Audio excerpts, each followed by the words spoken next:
Hello everyone. Welcome back to our channel, Canada Immigration. New Prime Minister Mark Carney's immigration strategy. As newly appointed Prime Minister Mark Carney takes office, one of the most pressing issues on his agenda is immigration.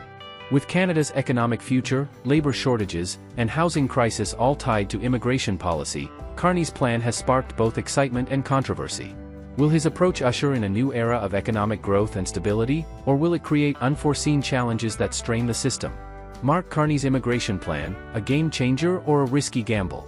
Canada is undergoing a major political shift, and with it comes a transformation in immigration policy that could redefine the country's economic and social landscape.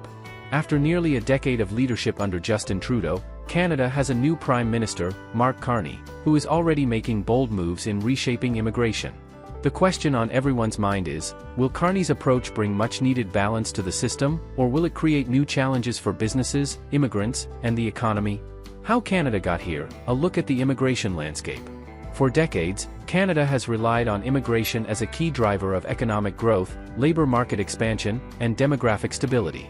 Major cities such as Toronto, Vancouver, and Montreal have thrived as multicultural hubs, attracting skilled workers, entrepreneurs, and students from around the world.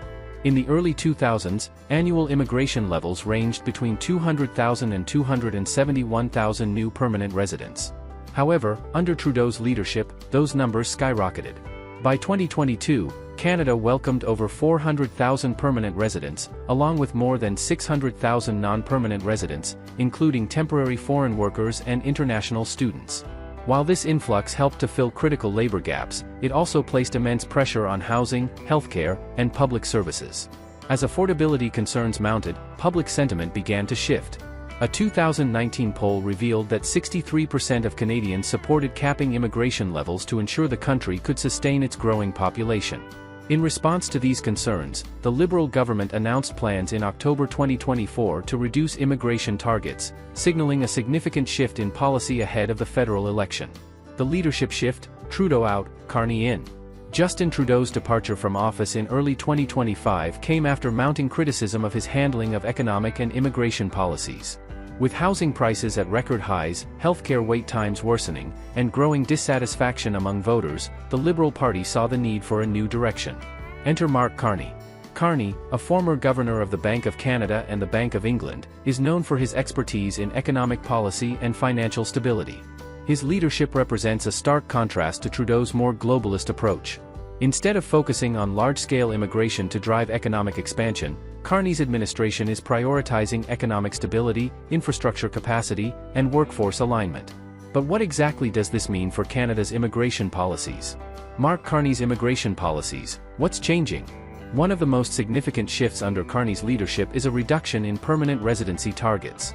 While the previous government planned to welcome 500,000 new permanent residents per year by 2025, the new administration is scaling back these numbers. Instead, immigration levels will be reduced to 395,000 in 2025, with further cuts bringing the number down to 365,000 by 2027. This shift marks a move towards a more controlled and selective immigration system. Temporary residents are also facing stricter regulations. In January 2024, the government implemented a 2-year cap on international student permits to curb the rapid influx of students, which had been contributing to housing shortages and job market saturation in certain industries. While intended to stabilize the economy, this policy has sparked debate over whether it will negatively impact Canada's higher education sector and local economies that rely on student populations. Balancing labor market needs with immigration caps. Despite reducing overall immigration levels, Carney's administration is prioritizing skilled labor in critical industries. Sectors facing severe workforce shortages such as healthcare, skilled trades, and technology will see a streamlined immigration process to ensure Canada can attract the talent it needs. The government is implementing faster processing times for these applicants while tightening restrictions on programs that do not directly align with labor market needs. However, critics argue that this targeted approach may not be enough to counterbalance the effects of reduced immigration. Businesses reliant on a steady flow of skilled workers worry that labor shortages could worsen, driving up wages and potentially slowing economic growth.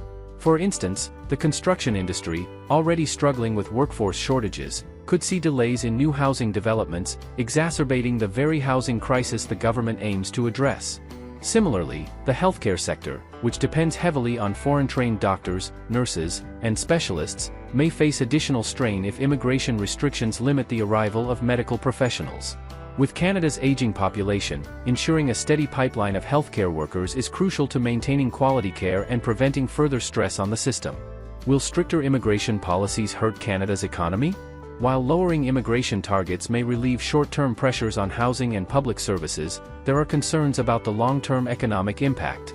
Immigration has historically been a driving force behind Canada's workforce growth, and a reduction in newcomers could create labor shortages in essential industries.